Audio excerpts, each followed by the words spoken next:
isu berikutnya yang diangkat dari guideline ini juga adalah terkait KOTRI. Oke. Sekilas untuk mengingatkan, KOTRI ini diberikan pada bayi baru lahir, pada bayi yang lahir dari ibu HIV positif pada usia lebih dari 6 minggu sampai terbukti tidak. Oke. Ini kan pukul rata ya, seluruh bayi pukul rata. Tapi kalau kayak dia sudah positif, di belakang, bentar aja ya. HIV yang Nah, berdasarkan rekomendasi WHO dan ISTC, semua pasien HIV yang telah terdiagnosis TB sebagai salah satu opportunistik harus dapat KOTRI. Jadi HIV plus TB dapat KOTRI. Apabila pengobatan OAT, KOTRI itu dihentikan kalau OAT-nya selesai dan CD4-nya naik. Maka pemberian KOTRI dapat dihentikan. Kalau CD4-nya masih rendah, kurang dari 200, maka KOTRI lanjut. Oke, ini kemudian akan dibahas mengenai dewasa, kita nggak bahas. Gunanya KOTRI adalah untuk mencegah infeksi oportunistik, pneumocystis jirovecii sama tokso. Nah, ini dia. Profilaksis KOTRI direkomendasikan untuk semua anak yang terinfeksi HIV berusia lebih dari 5 tahun dengan jumlah CD4 kurang dari 200 atau CD4 kurang dari 15%.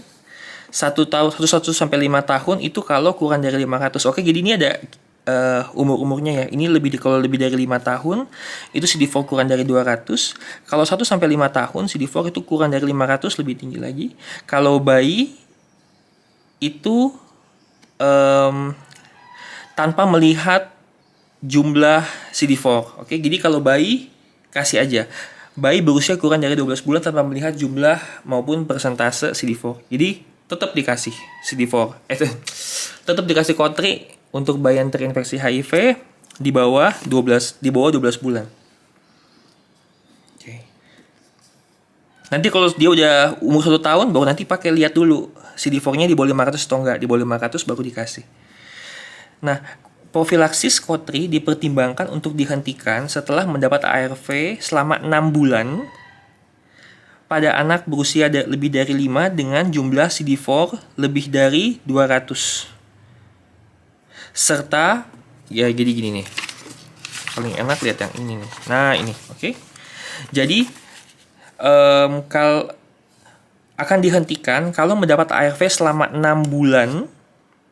Dan kalau dia berusia lebih dari 5 bulan, itu CD4-nya itu lebih dari 200. Oke, jadi angkanya beda ya, lebih dari 200 kalau untuk KOTRI. Serta pada anak terinfeksi 1 sampai 5 tahun kalau lebih dari 500. Ini naik juga 500. Ini untuk syarat KOTRI ya, syarat KOTRI. Oke. Jadi itulah gunanya kenapa kita cek CD4 juga untuk menentukan KOTRI-nya mau pakai atau enggak. Oke, kita selanjutnya pencegahan PPINH. Ini dewasa, skip. Anak, oke. Jadi dikatakan kalau INH, ini kan ya kalau profilaksis kan pakai INH ya. INH itu dapat mencegah progresivitas dari TB laten jadi aktif. Itulah alasannya kenapa anak yang positif kita berikan juga INH. Oke. Nah ini penggunaan INH sebagai pencegahan TB pada anak direkomendasikan WHO untuk anak terinfeksi HIV dengan gejala sugestif, yaitu gagal tumbuh, demam, batuk lama, riwayat kontak yang telah dilakukan evaluasi tidak didapatkan TB aktif. Maksudnya adalah kita pastikan dulu anak ini TB aktif atau bukan. Karena kalau dia TB aktif itu berarti dia dapatnya OAT bukan PPINH. Oke, jadi harus kita pastikan dia itu tidak ada TB aktif. Apabila evaluasi tersebut tidak sesuai dengan TB aktif, baru masuk PPINH. Jadi make sure dulu dia ini TB aktif atau tidak. Anak terinfeksi HIV yang memiliki riwayat kontak TB namun tidak sesuai dengan TB aktif harus mendapatkan profilaksis INH selama 6 bulan. Jadi INH ini 6 bulan ya, sama seperti biasanya maksudnya. Oke, jadi ya ini ibaratnya ya kalau hanya riwayat kontak ya mungkin asumsinya mungkin ya minimal dia laten lah ya, dia nggak sampai sakit. Jadi dia layak untuk mendapatkan PPINH 6 bulan. Diagnosis TB. Diagnosis TB pada ODA berbeda dengan diagnosis TB pada umumnya. Kenapa? Karena nanti gambaran klinisnya agak beda. Di sini dia kasih contoh. Kalau TB umum, itu kita curiga TB kalau batuk 2 minggu. Sedangkan ODA dicurigai TB kalau ada salah satu. Batuk kurang dari 2 minggu. Jadi kalau di yang non HIV dicurigai TB kalau batuk lebih minimal 2 minggu. Kalau yang di ODA itu kurang dari 2 minggu pun sudah kita curigai demikian. Atau bisa juga berat badan turun drastis saja. Jangan lupa tadi dia bilang salah satu. Berat badan turun drastis, demam atau keringat malam. Oke. Nah, kita semua tahu kalau di beberapa tahun terakhir itu ada tren TB HIV. Jadi TB HIV ini dianggap sebagai satu kesatuan. Bukan kesatuan sih, maksudnya sebagai satu paket. Karena kalau orang itu ternyata ada TB, tapi dia ada HIV, nanti kita kasih regimen TB, nanti dia nggak ada perbaikan klinis lagi. Nah, jadi demikian juga kalau pasien yang HIV juga kita harus screening TB-nya karena seringkali ada. Oleh karena itu, kalau ada pasien TB harus dicek HIV, pasien HIV harus dicek TB. Nah, apabila pasien tidak bersedia dilakukan uji HIV, ini lagi bicara mengenai TB ya. Apabila pasien TB tidak bersedia untuk dilakukan uji HIV, maka harus inform consent. Karena sekarang diharapkan kita sudah bisa ya melakukan itu. Kalau pasien TB kita cek HIV kita cek TB. Kalau nggak mau, tanda tangan penolakan. Kemudian apa ya? Ini dicoret karena ini dewasa, sorry. Panduan obat itu sama-sama aja sih sama anak dan dewasa, mana ada tulisannya itu. Ya, untuk pengobatan anak dan dewasa itu sama. Hanya untuk perhatian efavirenz direkomendasikan karena punya interaksi rifampicin yang lebih ringan. Jadi nevirapin ada efek dengan rifampicin. Kalau untuk lain-lain ini second line ya ini. Sampai ribet begini. Oke. Second line banget, second line.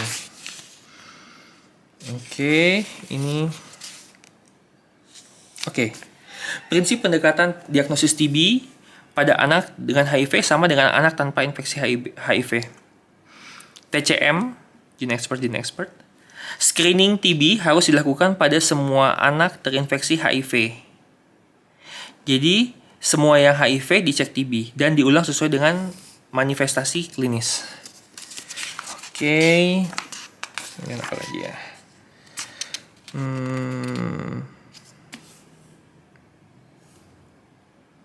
Nah ini tata laksana TB pada anak HIV. Terapi TB pada anak HIV harus segera dimulai setelah didiagnosis, baik pada anak yang sudah dalam terapi ARV maupun yang mulai ARV. Ini maksudnya terapi TB ya, bukan HIV ya. Terapi TB, terapi OAT harus segera dimulai. Gitu. Jadi di sini dia tidak bilang ARV harus segera dimulai, tapi OAT harus segera dimulai dulu. Setelah itu, setelah sudah sudah mulai yang 2-8 minggu baru nanti ARV boleh masuk. Terapi ARV pada anak terinfeksi HIV yang belum pernah mulai terapi, masih terapi naif, dapat dipertimbangkan setelah 2-8 minggu OAT diberikan. Jadi OAT masuk dulu baru ARV. Oke. Panduan terapi OAT pada anak HIV dengan TB ekstra paru, durasi yang direkomendasikan adalah 12 bulan. Ini mungkin agak beda sedikit ya. Seperti misalnya kalau dari panduan-panduan yang Juknis itu kan tidak semua ekstra paru 12 bulan ya. Tapi kalau di sini dia bilang TB ekstra paru plus HIV 12 bulan. Oke. Suplementasi piridoksin pada anak dengan HIV direkomendasikan untuk anak yang dapat isoniazid. Jadi sekaligus kita mengingat juga indikasi anak dapat piridoksin itu kalau anaknya terinfeksi HIV dan gizi buruk. Sorry, kalimatnya salah. Indikasi pemberian piridoksin pada anak dengan OAT itu ada 2 kondisi, yaitu anak HIV dan anak malnutrisi. Oke, kita akan bahas tentang neuro-AIDS. Neuro-AIDS itu ada macam-macam. Neuro-AIDS itu adalah infeksi oportunistik di neuro. Oke, ada meningitis TB, encephalitis toxo, meningitis crypto. Oke, ini adalah meningitis crypto, meningitis. Oke. Jadi, kalau meningitis crypto itu katanya karena si crypto itu penetrasi crypto di brain blood barrier. Jadi ini akan mengganggu aliran resorpsi CSS sehingga nanti gejalanya itu lebih ke gejala TIK. Misalnya ini demam dan TIK ya. Karena dia meningitis bukan encephalitis crypto. Jadi lebih ke masalah gangguan drainase LCS. Di kultur terapinya apa nih? Terapinya fluko ya. Iya, terapinya fluko.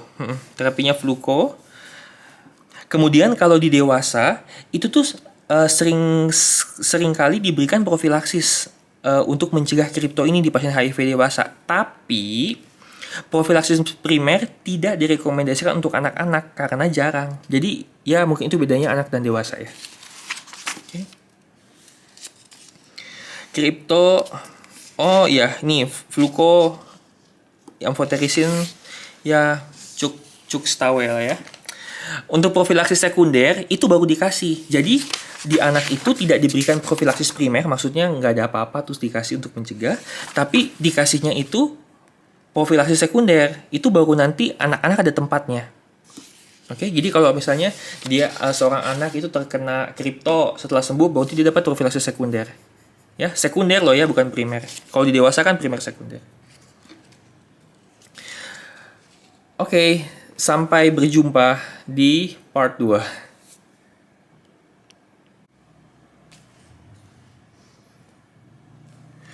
Oke, ini merupakan part 2. Tadi sebelumnya terakhir kita ngobrol terkait apa ya, lupa. Ini nih, meningitis cryptococcus. Sekarang kita lihat yang tipe neuro-AIDS lainnya, yaitu encephalitis toxoplasma. Oke. Encephalitis, karena dia encephalitis ini berarti ada di parenkim otak sehingga dia akan memunculkan space occupying lesion di otak. Itu kalau pada saat MRI akan ditemukan adanya asymmetric target sign dengan CT. Juga akan ditemukan gambaran yang sama. Jadi kalau kita lihat perbedaannya, yang ini kalau encephalitis toxoplasma itu lebih ke parenkimnya, sedangkan kalau untuk yang meningitis crypto itu karena adanya masalah gangguan drainase LCS. Kalau yang meningitis cryptococcus itu gold standarnya itu dengan kultur LCS dan juga kultur darah, kultur. Tapi kalau untuk yang encephalitis toxo itu direkomendasinya itu dikatakan CT scan dan MRI dengan kontras. Oke. Kemudian untuk toxo tidak akan kita bahas terlalu lama kali ini. Nanti kita akan ngobrol di guideline yang spesifik ya. Obatnya ya ada sulfa lah, ada kotri untuk profilaksis primer ya, dan seperti itu.